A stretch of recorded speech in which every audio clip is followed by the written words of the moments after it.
Hey, happy spring everybody. Bishop's Bay Country Club. Looks like we're starting to have a little change in weather. Starting to have some weather peak up into the 40s, 50s, and even a little bit of 60s in this upcoming weekend.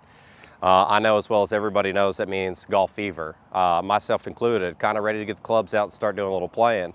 So I just want to kind of touch base with everybody and talk about the status of the golf course and where we're heading and kind of the trajectory of getting the golf course open back up.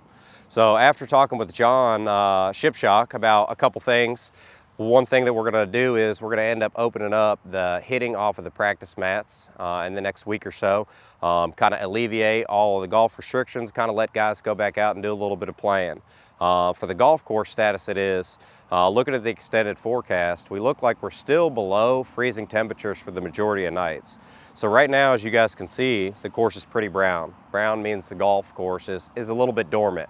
We're not actively growing right now. Having a pretty cold winter with some really low temps, we ended up receiving a deep frost in our soil. So right now what we're seeing is, on warmer days, the top surface of the grass is softening up and warming up and thawing out a little bit. With that being said, 2 to 3 inches below the surface to about a foot deep, we have a permanent frost. So right now what we're encountering is an ability to walk out on the golf course and feel like everything's soft and the golf course can be open and ready to play. But what lies underneath is actually the reason why we kind of push back our start date.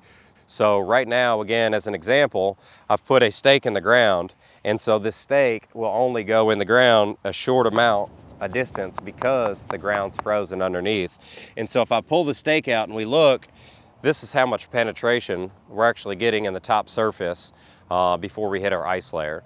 And so, with that being said, we want to avoid root shearing. Root shearing is when the top surface of the fairways, greens, and rough thaw out and become less frozen, less saturated, and it feels under your feet like you can go walk out and play and take a divot.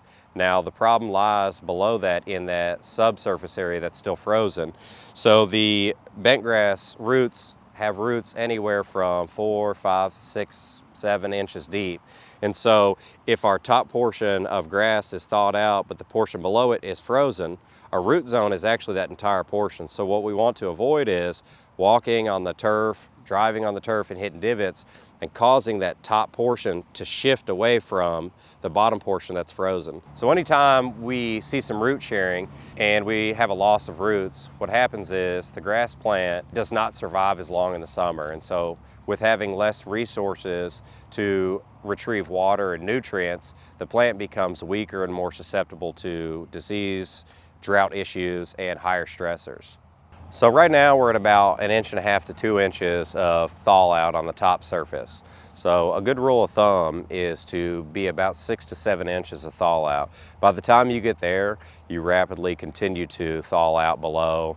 The daytime temperatures are in the 60s, 70s, maybe even 50s, but really where we're at that point in time is our nighttime temps hover around 32 to 38 degrees, so that way we have a constant thaw.